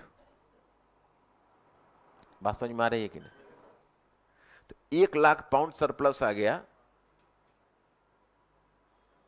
तो कौन सा समझना पड़ेगा, नहीं तो मिस हो जाएगा। तो हमारे पास इतना टाइम नहीं है कि दोबारा समझाइएगा, बोलोगे तो हम समझा पाएंगे। तो 1 लाख पाउंड सरप्लस आया, तो 1 लाख पाउंड का मतलब 1 पाउंड बराबर $4 के। तो इसका मतलब है कि $4 लाख का सरप्लस उसने लिया। अब एक कंट्री को $4 लाख बी कंट्री को देना पड़ेगा, या 1 लाख पाउंड तो $4 लाख। तो डॉलर तो मान लो पेपर का करेंसी, उसको क्या मतलब है, उसको क्या करना होगा कि $4 लाख या 1 लाख पाउंड बराबर का गोल्ड ट्रांसफर करना पड़ेगा। क्योंकि सभी कंट्री जो गोल्ड की मतलब गोल्ड इंडेक्स करेंसी है, इसका मतलब पहले आपके घर में उतना गोल्ड रखा हुआ है, गोल्ड यहां है, तब आपने करेंसी जारी की। तो $4 लाख अगर है तो $1 5 ग्रेन का है, तो 4 लाख को अगर 5 ग्रेन से मल्टीप्लाई करो तो 20 लाख ग्रेन गोल्ड उसको ट्रांसफर करना पड़ेगा। तो अगर 20 लाख ग्रेन गोल्ड ट्रांसफर किया, तो अब उसको कायदे के हिसाब से गोल्ड इंडेक्स करेंसी है, तो वो अपना 4 लाख पाउंड, सॉरी $4 लाख अपने करेंसी बास्केट से निकाल देगा, क्योंकि अब करेंसी बास्केट में रखेगा कैसे, उतना गोल्ड तो उसका निकल गया। तो उसकी मुद्राएं कम हो गई, ओके। तो लेस, जैसे उसमें आरबीआई जो काम करता था वो नेचुरली हो गया, क्योंकि आपकी करेंसी कम हुई तो आपका डिमांड कम हुआ, डिमांड कम हुआ तो मूल्य कम हुआ, मूल्य कम हुआ तो लेबर का कॉस्ट भी कम हो गया, क्योंकि अब मैनेजमेंट कहेगा भाई इतना पैसा आपको हम कैसे दें, तो अब उसका प्रोडक्ट चीपर हो गया, एक कंट्री का प्रोडक्ट चीपर हो गया क्योंकि लेस डिमांड है, लेस लेबर कॉस्ट है। बी कंट्री को $4 लाख मिला तो एक्स्ट्रा गोल्ड आ गया तो 1 लाख पाउंड फिर वो अपना करेंसी बास्केट में जोड़ लिया, उसकी करेंसी हो गई ज्यादा, डिमांड हो गया ज्यादा, मूल्य हो गया महंगा। अब अंतरराष्ट्रीय बाजार में जब दोनों जाता है तो अब बी कंट्री एक कंट्री से नेचुरली पिट जाएगा और बैलेंस एक कंट्री के पास चला जाएगा। तो जो गोल्ड, अब गोल्ड बी कंट्री से खिसक कर एक कंट्री के पास चला आएगा। इसी तरह से नेचुरली अंतरराष्ट्रीय व्यापार का संचालन होता था। कोई आरबीआई या सेंट्रल बैंक जैसी एजेंसी नहीं थी जो मुद्रा को डिवैल्यू करती।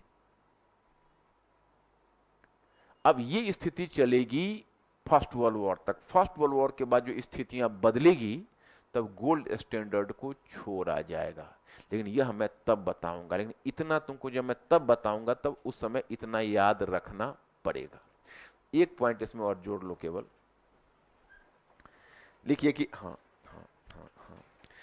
लिखिए हाँ कि चूंकि 1830 के दशक तक, चूंकि 1830 के दशक तक, हाँ नहीं सॉरी, उसको पॉइंट पहले देना चाहिए ना। तो हाँ नहीं, पॉइंट कहाँ, पॉइंट नेक्स्ट है, तो पॉइंट इसको मैंने नहीं बना, लाइक लिखना शुरू कर दिया, तो पॉइंट को तो बनवा देते हैं क्या। हाँ तो पॉइंट उसको बना लो कि जनसंख्या, हाँ, एक क्षेत्र से दूसरे क्षेत्र में जनसंख्या का स्थानांतरण, एक क्षेत्र से दूसरे क्षेत्र में जनसंख्या का स्थानांतरण,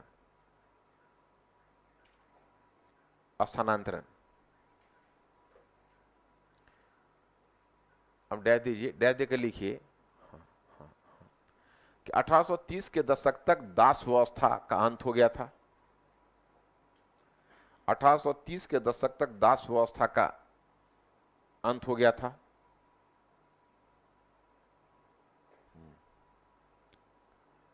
अंत हो गया था, परंतु अनेक कम जनसंख्या वाले, परंतु अनेक कम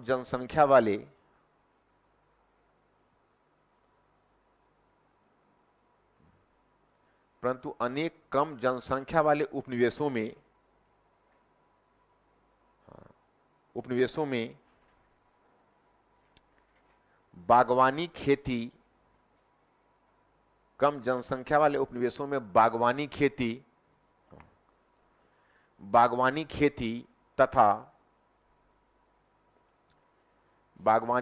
तथा खनन उद्योग को चलाने के लिए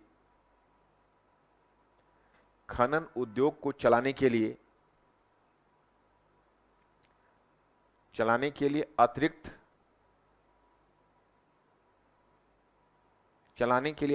श्रमिकों की जरूरत पड़ती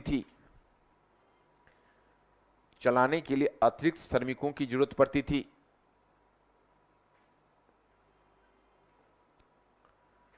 अतिरिक्त श्रमिकों की जरूरत पड़ती थी। इसलिए उन्होंने एक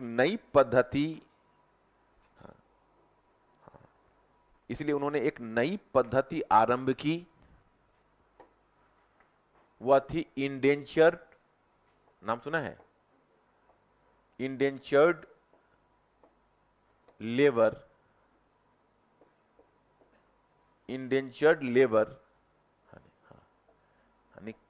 अनुबंधित श्रमिक,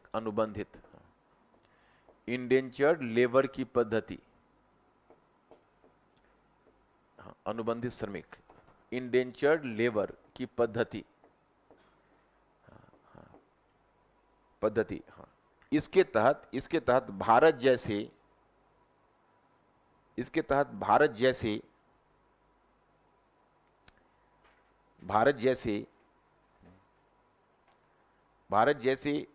जनसंख्या अधिक वाले क्षेत्र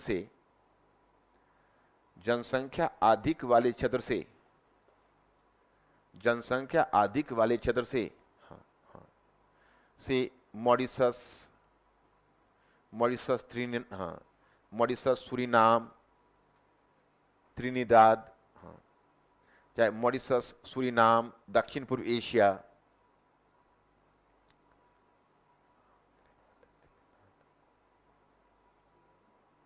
मॉरिशस, सूरीनाम, दक्षिण पूर्व एशिया आदि क्षेत्रों में बड़ी संख्या में लोगों को भेजा गया, बड़ी संख्या में लोगों को भेजा गया ब्रैकेट, उसमें ब्रैकेट डाल लेना तो, और ब्रैकेट डाल के उसमें देना, ब्रैकेट डाल के हाँ देना कि हाँ, लिखना कि वर्तमान भूमंडलीकरण में भी, वर्तमान भूमंडलीकरण में वैसा जनसंख्या प्रवास देखने को नहीं मिलता, जनसंख्या प्रवास देखने को नहीं मिलता। इसका कारण है, इसका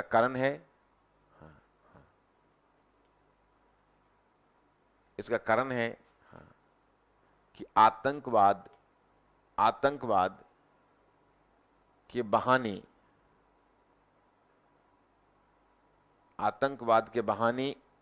पश्चिमी शक्तियों के द्वारा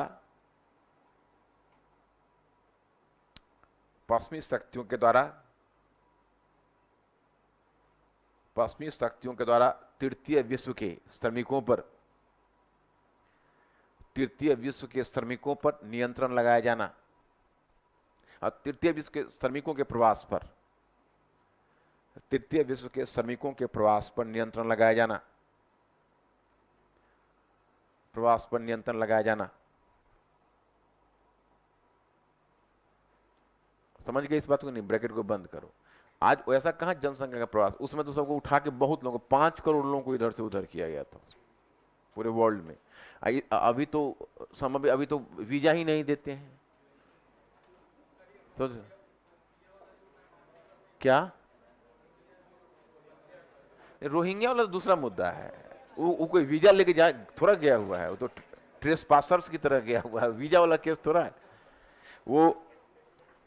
हाँ, अब ये क्वेश्चन, हाँ कल तुम लोगों का फर्स्ट वर्ल्ड वॉर कवर करना है, और बिस्मार्क की विदेश नीति से शुरू करूंगा और फर्स्ट वर्ल्ड वॉर कवर करूंगा। फर्स्ट वर्ल्ड वॉर का टॉपिक कल कवर होगा, तुम लोग बुकलेट पर देख लेना तो मेरा काम थोड़ा आसान हो जाएगा।